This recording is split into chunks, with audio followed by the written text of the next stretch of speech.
Here's a question I received on LinkedIn recently. Is freelancing a lonely profession? And if so, how do you deal with it? If it's not, what sort of people do you talk to? As usual, I'm going to split this question into three parts. Number one, is freelancing a lonely profession? Yes and no, depending upon what sort of person you are. I know some people who come to freelancing because they want to work at their own pace. They are introverted. They don't want to talk to different people in the office. They don't want to constantly go back and forth with the client, in which case, great. Freelancing is awesome for you. But if you're somebody like me who likes working with a team of people, brainstorming with different people, talking to clients and creating connections with them, it's not lonely at all if you make an effort. You can talk to the client, you can go to networking events, you can message people on LinkedIn and make friends there. I have made friends with so many people on the client's team and they continue to be my friends to date. And it does not need to be lonely if you make an effort to make friends and contacts over there. Coming to the third question of what sort of people I talk to, I made a mistake initially when I started freelancing where I would talk to startup founders and corporate managers because those were the people immediately in reach for me, and they were the people I thought I want to be in the future. Because once you start a solo business, the next step is creating a team, right? I thought that's the default setting.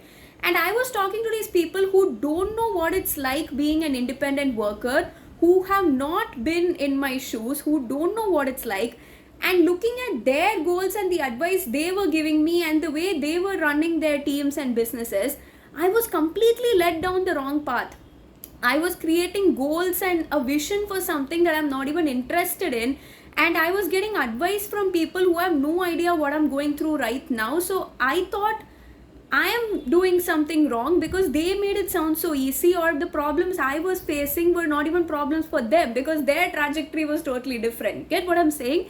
So then I realized I need to talk and network with people who are currently freelancing like me, have the same goals as me, and can first of all understand where I am and what I'm doing, what problems I'm facing, and all of that. LinkedIn really helped. Connecting with peers there helped. Being part of communities like online, I have seen a lot of newsletters that have free communities. You can join something like the Flow State, which just came out on Instagram, which is a co-working space for independent creators. There's also creators like Justin Welsh who have membership based communities. You have the Chennai Freelancers Club. You can create a membership there. You can network and connect with so many people. I also saw one or two places that are fully dedicated to women. So join these places, create your tribe, be a part of WhatsApp groups, get updates from them, get advice from them, share your journey, and it need not be lonely at all. And since you're connecting with people who are going through what you're going through, you feel a lot less alone.